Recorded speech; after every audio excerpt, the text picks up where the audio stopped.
Some toys from the 80s and 90s weren't just forgotten. They crashed and burned in front of millions. Moon shoes left kids limping. Sky dancers spun safety warnings into playground legend. Creepy crawlers made parents dread science kits. These were supposed to be the next big things, heavily hyped in catalogs, packed with promises, and backed by toy giants. But behind every jingle and commercial was a recall, a hospital trip, or a design flaw you'll hardly believe. Why did these 15 childhood toys fail so spectacularly, yet still stick in our memories? And would any of them survive in today's market?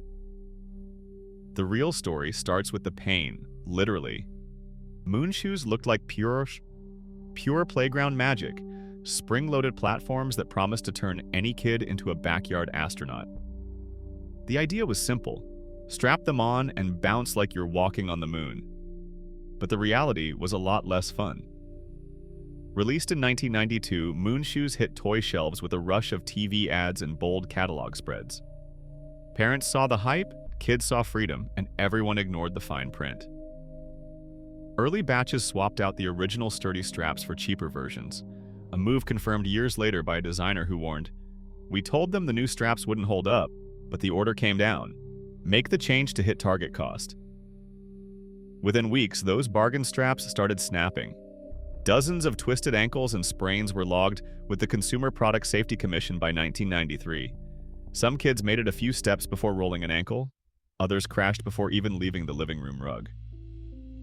Internal test reports flagged the problem, but the holiday season launch couldn't be stopped.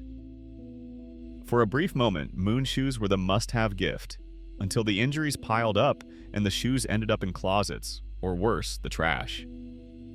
Ask anyone who tried them. Moon shoes are remembered as the toy everyone wanted, until they actually tried them. In today's safety-obsessed world, there's no way a spring-loaded ankle trap would make it past the first round of product testing. Sky dancers promised magic with a pull of a string. These glittery fairy dolls shot up from their launch pads, spinning and twirling through the air. The commercials showed graceful flights and smiling kids, but reality looked more like chaos. The dolls didn't glide, they rocketed off in random directions, bouncing off walls and crashing into faces. According to the Consumer Product Safety Commission, over 150 injuries were reported. Emergency rooms saw everything from bruised eyes to chipped teeth. Lamps, vases, and even grandma's glasses became collateral damage. By the year 2000, nearly 9 million Sky dancers were recalled in one of the largest toy pullbacks of the decade. Galoob and Hasbro, the companies behind the toy, tried to downplay the risks, calling the injuries rare. But the CPSC's official bulletin called out the significant risk of eye injury and facial trauma. News stories ran interviews with parents and even a CPSC investigator who said, "We saw a pattern, kids getting hurt in the same way over and over." The recall became headline news, and Sky dancers turned into a playground legend. Today, the idea of handing a 7-year-old a plastic helicopter with no flight path sounds unthinkable. But in the 90s, it was just another wild holiday must-have. Would Sky dancers survive in today's market? With modern safety standards, it's hard to imagine these flying hazards ever leaving the drawing board. Creepy crawlers promised backyard science with a side of gross-out fun. The Magic Maker Oven, first revived in the early 1990s, let kids pour plasti goop into metal molds and bake up rubbery bugs under a glowing electric heater. The commercials showed wide-eyed kids popping out perfect centipedes, but the reality was a little more painful. The oven's heating element ran hot enough to blister skin in seconds. Reports of minor burns started stacking up with the Consumer Product Safety Commission by 1993. Pediatric emergency rooms logged cases of singed fingers and melted plastic stuck to skin, sometimes with the classic ER question: what were they thinking? Parents wrote in, demanding to know why a toy oven could get hotter than some kitchen appliances. Toy Max, the company behind the relaunch, insisted the oven was safe with adult supervision. Still, complaints kept coming. By 1997, the design was tweaked: cooler heating coils, safety locks, and a new warning label. But the damage was done. Sales fizzled, and the toy's legacy became less about science and more about singed fingertips. For a lot of 90s kids, creepy crawlers are remembered as the ultimate dare. Who could pull out a bug without burning themselves? In today's world of child-proof gadgets, a plug-in oven that melts plastic would barely make it past the first legal review. But for a generation raised on the smell of scorched plasti goop, it's a badge of honor, and maybe a tiny scar to prove it. Talkboy looked like pure movie magic in 1992. After Home Alone 2, every kid wanted to prank their family with a gadget just like Kevin's. The commercials promised you could slow down your voice, record secret messages, and become the ultimate mischief maker. But the real Talkboy, especially the rushed F/X Plus model, was another story. Recording sounded muffled, the batteries ran out fast, and the plastic felt cheap. According to a 1993 Sears catalog, returns spiked to nearly 35% that holiday season.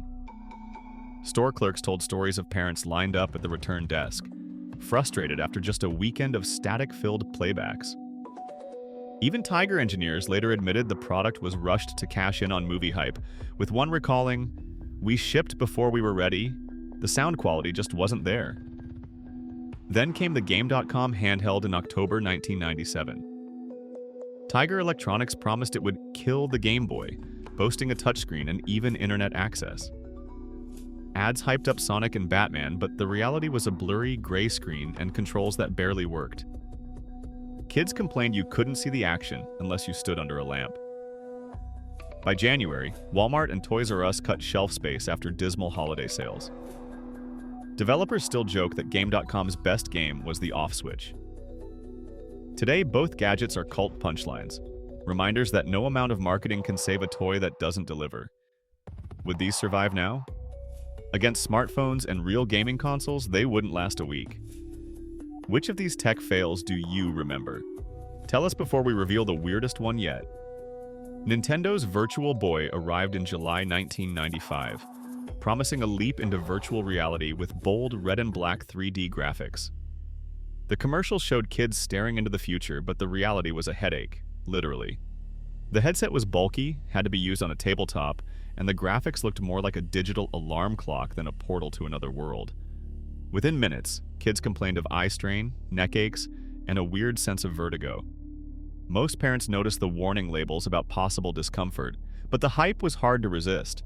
According to Nintendo's own numbers, only 770,000 units sold before the Virtual Boy vanished from shelves by December, making it one of the company's shortest-lived consoles.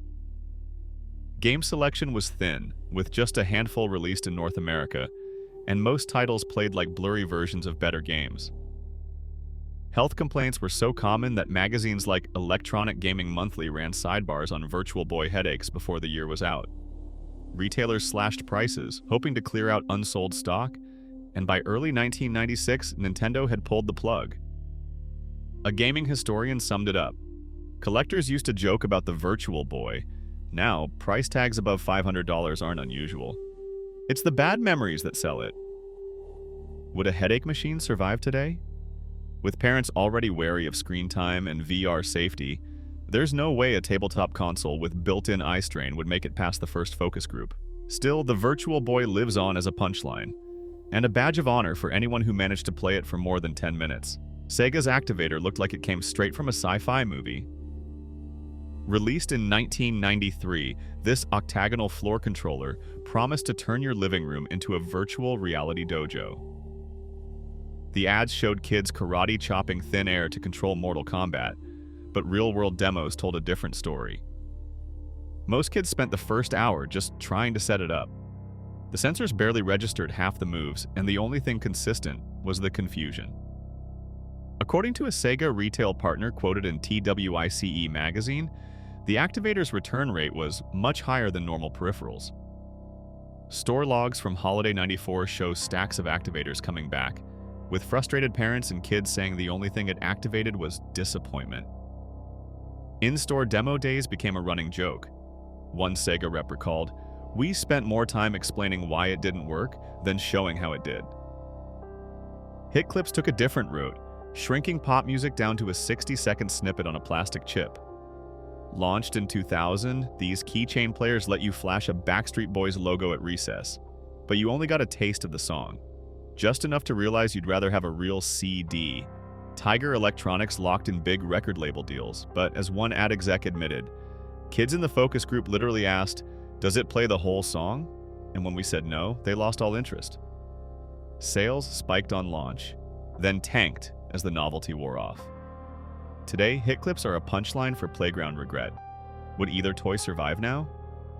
With motion sensors in every phone and Spotify giving away full songs, both would be outclassed before they even hit the shelves. Food fighters marched onto toy shelves in 1988, pitching a battle between hamburgers, fries, and pizza slices, all armed for combat. Mattel's commercials cranked up the action with taglines like "Combat at its crummiest" and plastic ketchup grenades flying across Saturday morning screens. For a few weeks, every playground had at least one kid showing off a waffle in army boots. But the joke wore thin fast. The figures were too silly for action fans, too weird for collectors, and even gross-out kids moved on. By 1989, food fighters were already crowding the clearance bins at Toys R Us and KB. According to a 1989 Sears catalog, stores overordered, expecting a Teenage Mutant Ninja Turtles-style craze that never came. Mattel quietly pulled the plug after just one wave, and most leftover stock was either destroyed or dumped at deep discounts. Today, food fighters are the punchline of collector forums. One post reads, "I paid $1 for Major Munch, still not sure if I overpaid." Z-Bots followed in the early 1990s, promising pocket-sized robot battles as a Micro Machines spin-off. Galoob launched over 20 unique designs, aiming for the collectible market. Kids liked the idea, but Z-Bots were easily lost and even harder to care about. With Transformers and Power Rangers dominating, Z-Bots faded fast.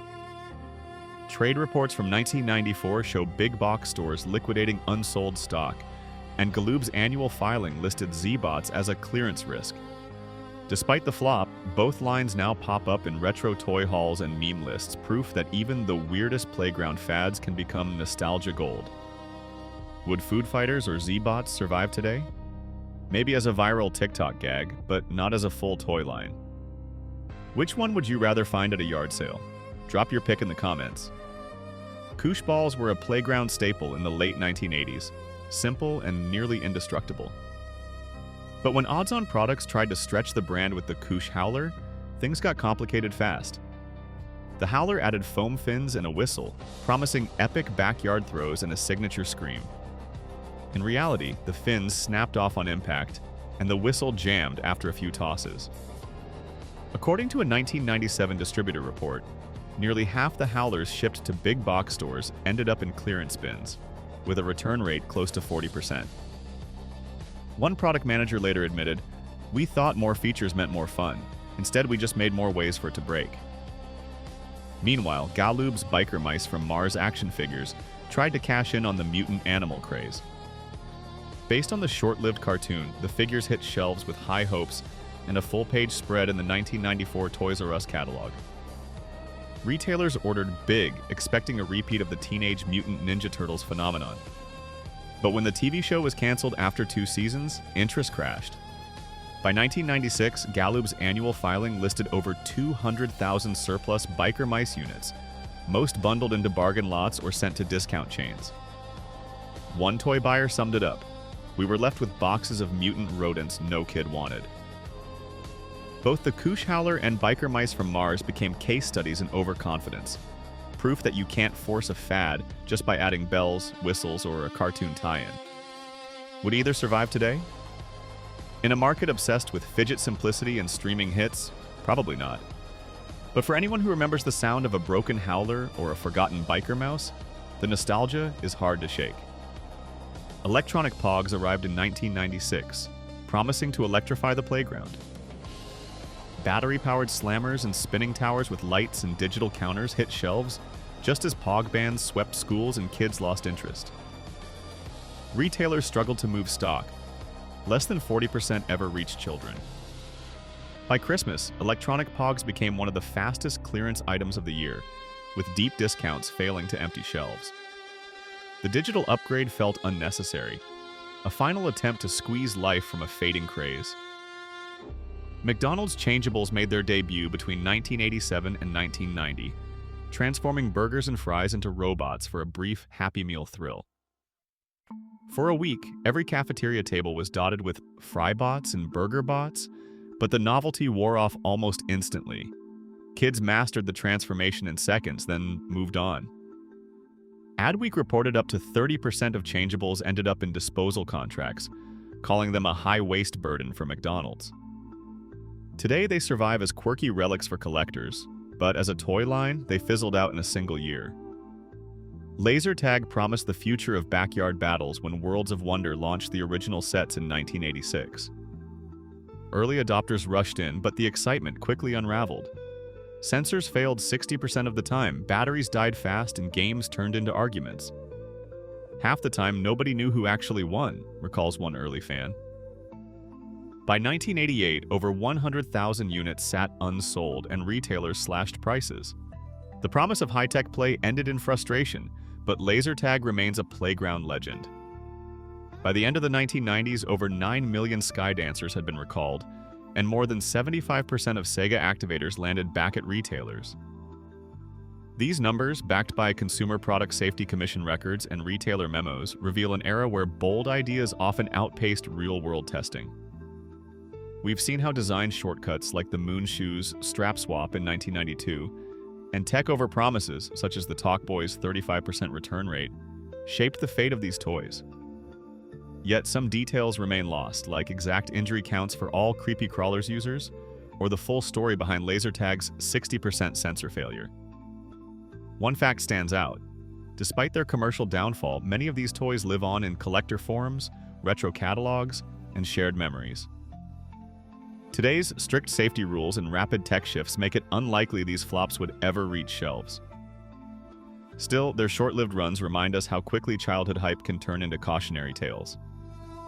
For better or worse, these failed toys left a mark on a generation, and their stories are now part of pop culture history.